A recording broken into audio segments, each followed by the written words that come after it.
보겠습니다. 자, 지금 잘 보이신다고 하고 갑자기 인터넷 불안정이 뜨더니 갑자기 인터넷이 끊긴 건지 아니면 다른 문제가 있었던 건지 모르겠는데 요거 내용 설명하다가 그대로 정리가 돼버렸어요. 다시 이어서 그냥 할게요.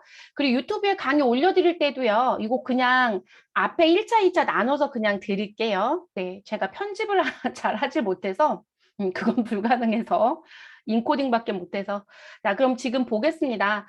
지금 예정신고 누락분을 보시면 아까 미리 말씀을 드렸지만 37만 원에서 매입세액 17만 원을 빼면 20만 원이 사실상 예정신고 때 납부가 이뤄졌어야 돼요. 근데 그 납부가 빠졌다는 거죠. 그리고 그 20만 원 부분을 확정신고 때 내야 되는 세금이랑 같이 내겠다 해요. 그러면 이 부분에 대한 건 반드시 신고를 성실히 하지 않았고 납부를 늦게 했다라는 가산세가 들어와야 되거든요. 그것 때문에 준 게 요 마지막 기타 부분의 문구. 자, 3개월 이내 신고를 하게 되면 우리 1개월 초과 3개월 이내면 75% 감면받는 거 고려해 주시고요. 그리고 하루에 10,000분의 2.5의 연체성 이자를 받을 거잖아요. 근데 그 부분은 91로 계산하라고 줬으니까 그거 맞춰서 들어가시면 되는 부분이에요. 그러면 저희 고가산세 계산하러 들어가 보겠습니다. 자, 일단 저희 신고불성실부터 먼저 쓸게요, 여러분. 신고불성실 가산세. 자, 신고불성실은 20만 원에 대해서만 계산하시면 되는 거죠. 그래서 20만 원 곱하기 우리 몇 퍼센트 계산하시면 되나요? 우리 신고불성실인데 여러분 부당의 관점은 아니에요. 그러면 신고불성실은 무신고인지 아니면 신고를 했는데 과소 또는 환급을 많이 받았는지 물어보는 거죠. 그럼 무신고는 아니니까 과소 초과환급 쪽에 들어옵니다. 그리고 우리는 부정한 행위를 한 적은 없어요. 그러면 일반으로 가죠. 그럼 일반은 몇 퍼센트의 가산세를 내야 된다? 10%. 이거 기억 안 나시면 다시 한번 말씀드리지만 작성 방법 혁이라는 거 보시라고 했고요. 그리고 곱하기 우리 1 마이너스 75% 감면을 받자. 그러면 25%만 내시면 되는 거죠. 됐을까요? 그래서 계산기 여셔서 계산을 해보도록 할게요.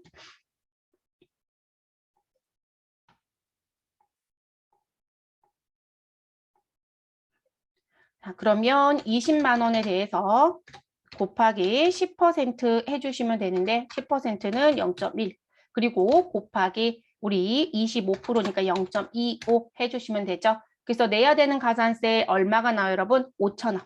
그래서 신고 불성실과 관련된 가산세는 현재 5,000원을 추가로 내셔야 합니다. 자, 그리고 우리 납부와 관련돼서 나오는 납부 지연가산세가 있죠.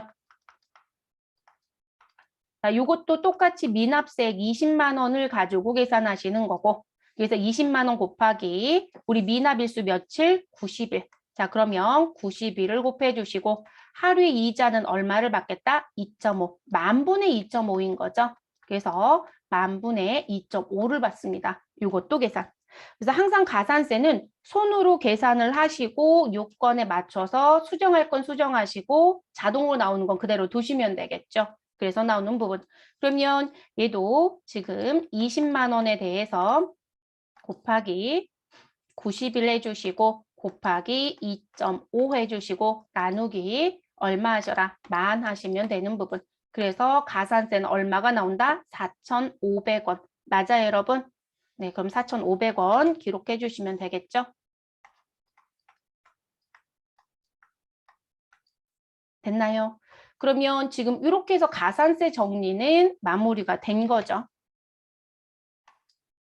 그럼 가산세 더 들어가야 될 거 있어요? 빠진 거 있는지? 없죠, 여러분? 네. 그래서 가산세 넣으러 갈게요. 자, 가산세 부분 난 선택해 주시고요. 그리고 세금 계산서에 지연 발급 64번 자리 가시면 되겠습니다. 그리고 가산세 대상 금액을 금액 쪽에 넣으시라고 했죠. 2,500만 원 입력하시고 엔터. 그럼 50만 원이 등장이 돼요. 2% 계산이 되어 있다는 거죠. 근데 우리는 1%이기 때문에 25만 원으로 수정 입력합니다. 자, 2번 같은 경우는요. 다방 공지를 정확하게 64번으로 해줬어요. 제가 이게 본 수업할 때 말씀드렸을 거예요.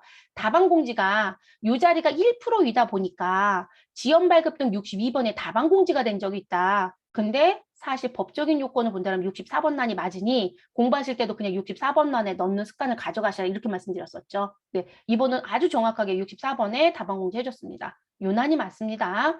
자, 그리고 신고 불성실 부분. 신고 불성실은 과소 일반 71번 자리에 갑니다. 자, 가산세 대상 금액 20만 원이죠, 여러분? 그럼 20만 원 넣어주시면 되시고요.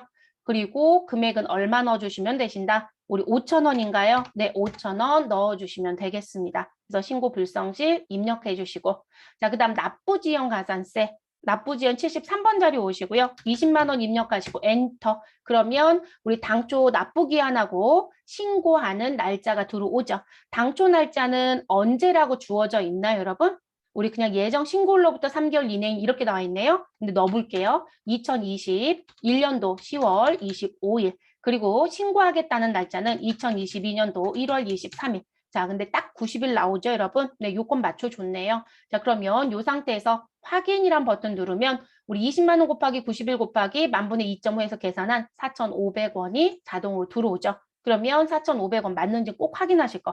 그러니까 여러분 이걸 맹목적으로 믿고 가시면 안 돼요. 이 자리에 여러분들 20만 원 넣고 팝업창에 들어온 부분에 날짜가 정확하게 없는데 이런 날짜로 넣으시면 되겠죠 해서 제가 보여는 드리지만 이게 중간에 휴일이 끼면 시험지에 주어져 있는 이 날짜랑 여기에 산출돼서 나오는 미납일수가 다를 때가 있어요. 네, 그래서 항상 손계산을 하는 게 좋습니다. 그래서 해주시는 게 좋겠고요. 그래서 4,500원입니다. 그래서 가산세 총계는 25만 9,500원의 가산세가 발생이 됐습니다. 됐을까요? 자, 7점짜리 문제인데 문제가 아주 복잡하진 않았어요. 직접 입력하는 건 복잡하지 않았죠. 근데 할 일이 좀 많죠. 전표 입력 2건 해야죠. 그리고 나머지 거 추가 입력하시고 가산세 계산까지 해서 마무리해야 완벽히 끝나죠. 그래서 여기까지 해주시고 저장 버튼 눌러주시고 밖으로 나오면 7점을 획득하게 됩니다. 또 궁금하신 거 있을까요? 없죠, 여러분? 네, 그래서 이렇게 정리해 주시면 되겠습니다.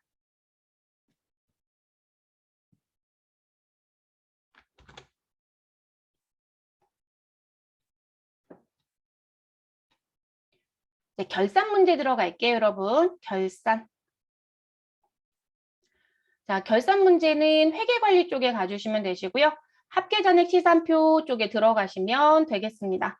자, 합계잔액 시산표는 필요할까 봐 일부러 제가 열어놓고 가는 거라고 말씀을 드렸었죠. 그래서 12월 31일자 선택을 해주시고 그리고 화면은 최소화를 시켜놓습니다. 그리고 수동결산이 항상 먼저이니까 일반 전표 입력에 가셔서 12월 31일자를 열어놓고 시작을 하시는 게 좋습니다. 그러면 저희는 문제 1번부터 5번까지 어떤 문제 나왔는지 잠깐 보고 정리할게요. 자, 지금 첫 번째 문제는요. 보험료에 대한 기간 배분을 월할로 해달라. 결론적으로는 성급 비용과 관련된 문제라고 보시면 되고 수동결산이네요. 자, 두 번째. 입력되어 있는 자료는 무시하고요. 주어진 자료만 가지고 무엇 해달라? 회계 처리해달라. 우리 부가세 예수금과 대급금은 과세기간 종료일인 3월 31일, 6월 30일, 우리 9월 30일, 12월 31일에 상계 정리하셔야 되죠. 네, 그 상계 정리 문제 냈네요. 이것도 수동결산에 해당이 됩니다. 자, 3번 문제. 우리 하나은행으로부터 돈을 빌렸고요. 그리고 이자가 나갈 예정이랍니다. 그러면 이건 누가 봐도 미지급 비용 계상 문제입니다. 수동결산이고요. 우리 네 번째 문제. 회사가 무형자산에 해당되는 상표권을 갖고 있는데 상각을 해달라라고 했네요. 이거는 우리 수동결산도 가능하고 무슨 결산도 가능하고요. 우리 자동결산도 가능하죠. 결산자료 입력. 자, 다섯 번째 문제. 퇴직금과 관련되어서 퇴직급여 충당부채를 설정하라는 문제네요. 자, 이 부분도 자동결산, 수동결산 다 가능하죠. 그럼 1번부터 3번은 자동결산으로, 아니, 수동결산으로 정리하고요. 4번과 5번은 자동으로 들어가도록 하겠습니다. 1번부터 보시죠. 자, 공장에서 사용 중인 트럭에 대한 자동차 보험료. 자, 우리 금년도 10월 1일부터 다음 연도 9월 30일까지 1년치 보험료를 우리 360만 원 언제 10월 1일자에 지급하고 전액 무엇으로 처리했다? 선급 비용으로 처리하였다. 라고 얘기합니다. 자, 보험료의 기간 배분은 월할 계산해 주시고요. 회계 처리할 때 음수로 입력하지 말아라. 실무자들이 음수 처리하신 분들이 있거든요. 근데 원래 음수 회계 처리는 프로그램에서 지원이 안 되는 거 말고는 원래 원칙적으로 안 하시는 게 맞아요. 그래서 이 문구 들어와 있는 거고요. 그래서 음수 처리한 건 점수 주지 않습니다. 그럼 이 얘기는 무슨 부분? 우리가 회계기간이라는 건 쭉 연결이 되어 있겠죠, 여러분? 그러면 우리 회계기간 종료일인 12월 31일자를 기준으로 12월 31일까지 발생된 건 경과라고 보시면 되겠죠. 그러면 이 경과된 부분은 뭐가 될 것이다? 비용으로 처리해 주시면 되고요. 자, 12월 31일 이후 그러면 여기는 차기가 되죠, 여러분. 그럼 차기는 아직 경과된 게 아니죠, 여러분. 그럼 이 부분은 미경과가 되는 거죠. 그러면 우리가 지출된 비용을 놓고 봤을 때 지난 부분 12월 31일까지 나와져 있는 건 비용으로 장부에 올라가는 게 맞다. 그런데 다음 연도 차기에 해당되는 건 아직 기간이 지나지 않았으니 미경과에 해당되는 부분이기 때문에 미리 준 돈이 된다. 그거를 우리가 선급 비용이라고 보는 거죠. 근데 지금 현재는 문제가 무엇이다? 나는 언제 돈이 나갔는데 10월 1일자에 돈이 나갔는데 10월 1일에 돈이 언제 것까지 나갔다. 9월 30일 것까지 돈이 나갔다. 이 얘기인 거죠. 근데 이 기간 전체를 전부 다 뭐로 봤다는 거예요? 나 전부 다 미리 준 돈으로 보았어. 이렇게 얘기가 되는 거죠. 그러면 여러분, 차기 거는 성급이 많지만 단기 거는 성급이 아니잖아요. 그리고 지금 우리 성급으로 다 정리해놨던 게 보험료에 해당되는 비용까지도 다 성급인 거죠. 그러면 우리 지난 걸 찾으러 가야 돼요. 지나지 않은 걸 찾으러 가야 돼요.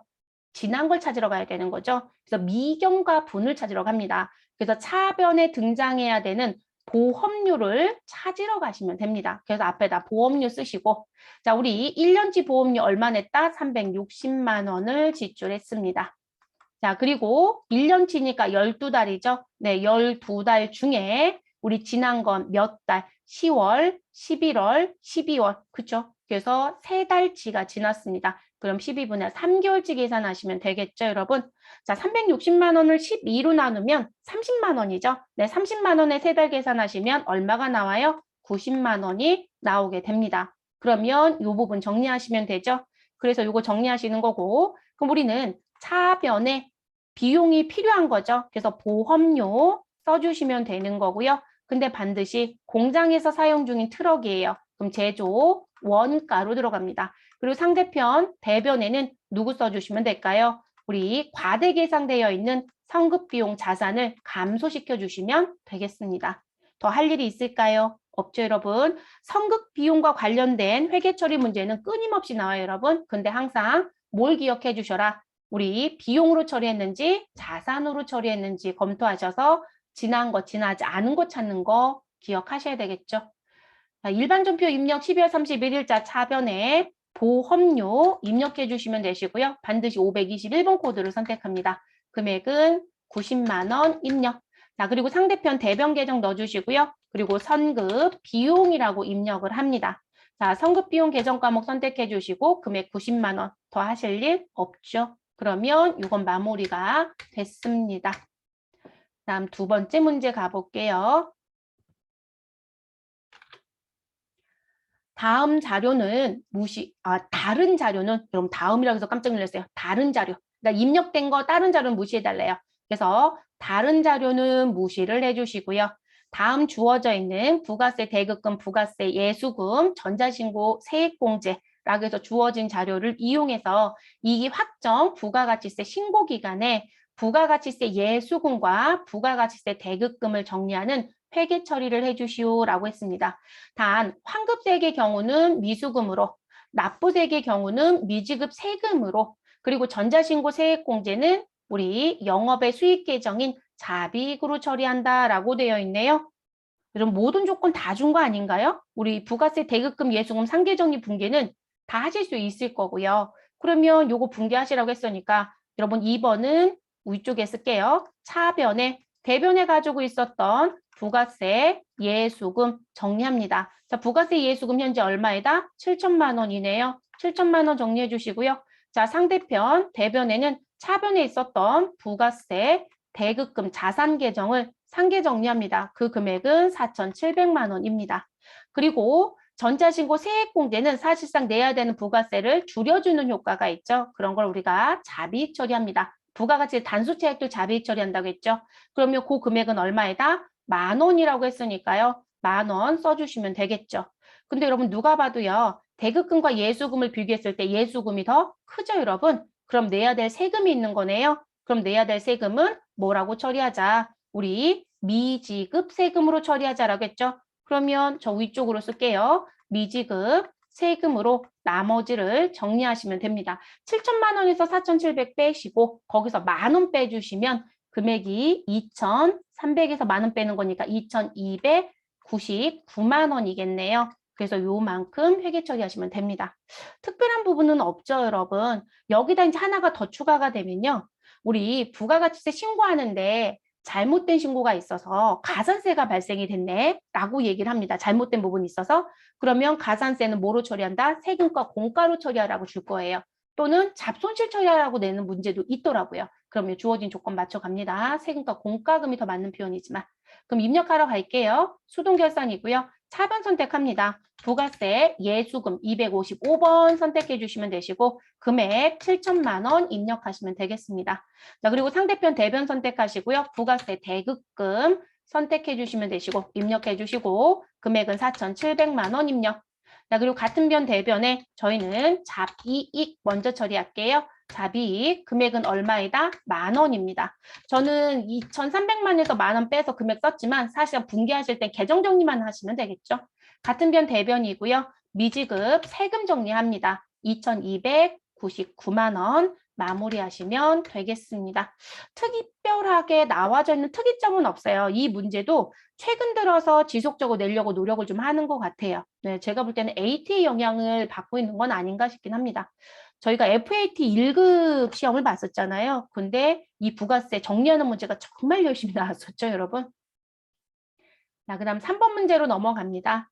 2021년 5월 1일 하나은행으로부터 3억 원을 연 4%의 이자율로 1년간 차입하였다 라고 얘기합니다. 그러면 돈을 빌려왔다는 얘기니까 우리 은행에 이자를 매달 내든 1년에 한 번 내든 어쨌든 이자를 줘야 되겠네요. 자, 이자는 원금 상환과 함께 1년 후 보통 예금에서 지급할 예정이다. 아, 그러면 나는 돈을 빌렸지만 아직 이자를 준 적은 없는 거네요. 그러면 12월 31일 기간이 경과된 것만큼 언제부터요? 우리 2021년도 5월 1일에 돈을 빌려서 12월 31일까지 기간이 무엇되었다? 경과되었다라고 된 게 나온 거죠. 이 부분에 대해서 줄 이자가 있는 거죠. 요거 계산하는 부분. 그러면 몇 개월이에요, 여러분? 경과된 개월 수는 8개월이겠죠. 네, 8개월치 이자를 주셔야 됩니다. 그럼 이자 계산하러 가시죠. 자, 우리 줘야 되는 미지급 비용에 대한 거를 계산하라는 얘기고, 그럼 그 미지급 비용은 3억 원 곱하기 연 4% 곱하기 12달 중에 몇 달치? 우리 8개월치. 그래서 12달 중에 8개월치 계산을 합니다. 그러면 여러분 계산기 다 갖고 계시죠? 그럼 저도 계산기를 좀 열게요.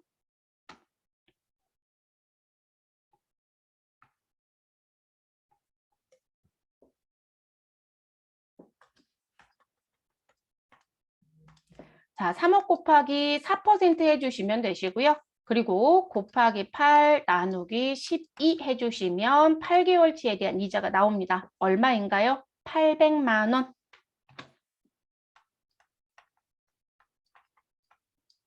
자, 그럼 800만 원 회계 처리하셔야 되겠죠. 그래서 차변에 무슨 부분? 내가 은행한테 갚아야 될 이자 비용이 있고 그런데 돈은 12월 달에 나가는 게 아니라 다음 연도에 나가겠다는 거죠. 그래서 아직 돈을 줄 날짜는 도래하지 않았다. 그래서 미지급 비용 이렇게 써주시면 되겠습니다.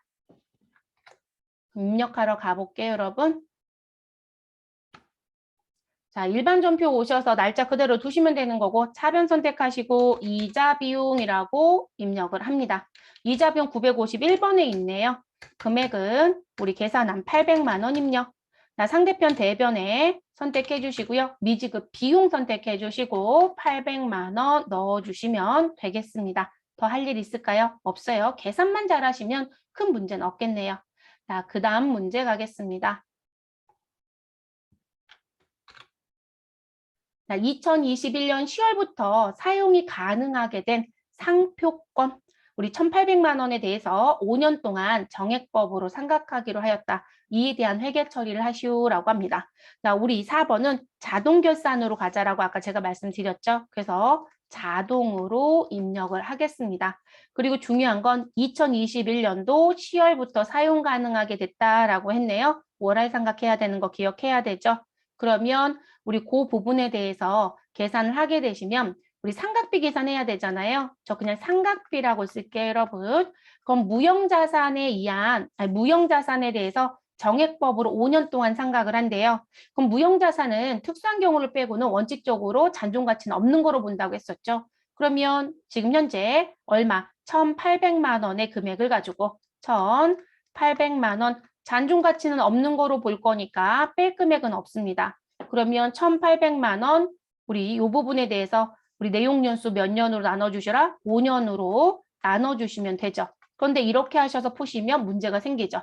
분명히 10월부터 사용 가능한다고 했어요. 그러면 1월부터 9월엔 사용한 적이 없다라는 얘기잖아요. 이렇게 되면 1년지 삼각비니까 그러면 12달 중에 10월, 11월, 12월 세 달치만 계산을 했어야 되는 거죠. 됐을까요? 그럼 이것도 어찌됐든 또 계산기가 필요하네요. 이번 회차 같은 경우는 계산기를 눌러야 될 일이 조금 많네요, 여러분. 그러면 계산기 열어서 계산하시면 되죠. 그래서 1,800만 원 곱하기, 아니죠, 나누기 먼저 할게요. 나누기 5년, 그리고 곱하기 3, 나누기 12 해주시면 되겠습니다. 그랬더니 우리 세 달치를 계산한 감가상각비는 얼마가 나온다? 90만 원입니다. 라고 나오는 거죠. 됐을까요? 그래서 이거 자동 결산하겠다는 거고요. 근데 만약에 여러분들 수동 결산하겠다. 그렇게 되시면 요건 12월 31일자 차변에 우리 무형 자산 상각비가 있죠, 여러분. 네, 그래서 요거 처리해 주시고 상대편 대변에는 상표권이었어요. 그래서 상표권 우리 직접법에 의해서 상각하는 거잖아요. 정리해 주시면 되겠죠. 나는 5번 문제 가겠습니다. 기말 현재 퇴직급여 추계액과 퇴직급여 충당부채를 설정하기 전 퇴직급여 충당부채 잔액은 다음과 같다. 퇴직급여 충당부채는 퇴직급여 추계액의 100%를 설정한다라고 합니다. 자, 그러면 저희는 퇴직급여 충당부채 설정합니다라고 하시게 되면 이 설정하는 공식은 내가 가지고 있었던 퇴직급여 추계액에서 누구를 빼시면 돼요, 여러분? 충당부채 잔액을 빼시면 되는 거죠. 그러면 설정액이 되는 거잖아요. 근데 금액 다 좋네요, 여러분. 그러면 추계액 4천만 원에서 그리고 100%라고 했으니까 이거 그대로 가져가시면 되고요. 4천만 원에서 퇴직급여 충당부채 잔액 1,500만 원을 빼면 뭐가 될 것이다? 설정액이 나오게 되죠. 저는 설정액을 앞으로 쓸게요. 그러면 4천에서 1,500 빼시면 얼마인가요, 여러분? 2,500인가요? 네, 2,500만 원 추가 설정하시면 되겠습니다. 자, 영업직이라고 해서 나온 부분 2천만 원 마이너스 우리 얼마? 900만 원 하시면 우리 추가 설정 얼마 하시면 돼요? 1,100만 원 추가 설정하시면 되겠습니다. 자, 요 부분도 자동 결산이 가능하죠, 여러분? 만약에 여러분들이 수동 결산을 하겠다라면 차변에 퇴직 급여라고 써주시면 되고요. 그리고 상대편에는 누구를 퇴직급여 충당 부채라는 걸 써주시면 되겠죠. 다만 퇴직급여 쓰실 땐 생산직과 영업직 각각 넣어주셔야 된다는 것만 잊어버리지 마시고. 됐을까요? 자, 저희 자동으로 가기로 했으니까 여러분 자동 입력할게요. 그러면 일반 전표 입력은 무엇 하시고 종료시켜 주시면 되겠습니다. 결산자료 입력이라는 메뉴를 들어가 주세요. 그래서 들어가시고 우리 결산하는 날짜는 1월부터 12월 입력해서 들어오시면 되겠습니다. 우리 무형자산 상각비부터 갈게요, 여러분. 무형자산 상각비는 판매비와 일반 관리비 쪽으로 쭉 내려옵니다. 그래서 쭉 내려오시고요. 자, 이렇게 내려오신 부분에서 무형자산 상각비 부분에 상표권이라는 글씨가 있죠, 여러분. 그래서 여기 상표권 안에 가셔서 얼마 넣어주셔라? 90만 원 입력하시고 엔터. 그러면 4번 문제는 정리가 된 거예요. 입력은. 자, 그 다음 퇴직급여 충당부채. 우리 생산직부터 볼게요. 생산직은 제조 원가로 가야 되니까 제품 매출 원가에 노무비가 있을 거고요. 그 노무비 라인에 2번 퇴직급여 1200이란 자리가 있어요. 이 자리에 얼마 넣어주셔라. 2,500만 원 입력 됐을까요? 그리고 이제 내려오셔서 어디에 가셔라. 판매비와 일반 관리비 글씨를 찾아주시고 그리고 2번 퇴직급여 전입액 자리를 찾아줍니다. 그리고 이 자리에 가셔서 영업직과 관련된 1,100만 원을 입력합니다. 됐을까요? 그래서 이렇게 넣어주시면 되고요. 이제 이런 경우도 있긴 하죠. 우리 상단에 퇴직 충당이라는 버튼이 있죠. 네, 요 아이콘을 누르시면 요 안에서도 우리 무엇 할 수 있다? 설정할 수 있죠, 여러분. 근데 다행히도 1,500만 원, 900만 원 다 구분해줬네요. 그러면 요 아이콘을 사용하고자 하시는 분들은 요 자리에 퇴직급여 추계액에 얼마를 4천만 원을 입력하시면 저희 미리 계산했잖아요. 4천에서 1,500 빼서 2,500만 원입니다. 라고 보여드린 부분. 그러면 2,500 나오죠. 그리고 우리 어느 부분 영업직은 2천만 원이었죠. 2천만 원에서 900만 원 빼서 1,100만 원. 그리고 요 결산 반영 누르면 우리 조금 전에 요 자리에 입력했던 요 자리에 자동 반영이 되죠, 여러분. 근데 제가 요 키를 왜 항상 먼저 안 보여드리냐면 저희는 시험 문제에 나왔던 걸 푸는 거잖아요. 그러니까 이런 처리를 할 수 있어요라는 걸 다양하게 보여드리지만 요 데이터는 출제자가 구축을 해줄 때가 있고요. 출제자가 구축을 안 해줄 때가 있어요. 그래서 이 버튼을 누르러 들어왔더니 이상하다. 시험지에는 생산직 얼마, 영업직 얼마라고 써 있는데 여기에는 한 줄로밖에 등장이 안 된다고 얘기를 하세요. 그러면 이 기능은 못 써요, 여러분. 그래서 그것도 생각을 해보시고 쓰셔야 되는 부분. 그래서 지금 요 퇴직급여 충당부채는 처리할 수 있는 방법이 우리 요거 수정한 데이터 저장하겠냐고 묻는데 아니요 할게요. 할 수 있는 방법은 일단 직접 손으로 계산해서 분개를 한다는 1번. 그리고 손으로 계산한 걸 결산 반영 금액란에 직접 입력하겠다가 2번. 그리고 나는 결산 자료 입력에 들어와서 퇴직 충당에 추계액을 입력하고 결산 반영 키를 눌러서 결산 반영 금액에 금액을 자동으로 반영하겠다는 3번. 세 가지 중에 어떤 걸 쓰든 상관은 없습니다.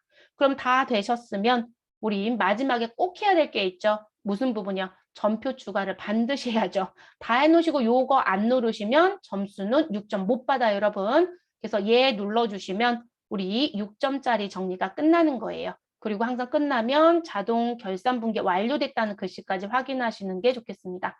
자, 다 되셨으면 메뉴 종료시켜 주시고요. 그리고 밖으로 나오시면 됩니다. 됐을까요? 자, 이렇게 해서 결산까지 마무리를 했고요. 결산 문제 특이점은 없고요. 우리 이제 월할 상각 문제가 나왔다라는 거, 우리 무형자산은 항상 유의사항이 좀 있는 것 같아요. 전년도에 취득했는지 장애년도부터 취득했는지 아니면 언제부터 썼는지 그때부터 상각을 하는 거니까. 그래서 이런 월할 상각 문제들이 나오면 그 월할 관점 맞춰서 정리를 잘 해주셔야 된다는 거, 그런 건 조심하셔야 될 것 같습니다. 자, 이렇게 해서 마무리하고 우리 원천징수 문제 그 다음 순서로 같이 풀어보도록 하겠습니다.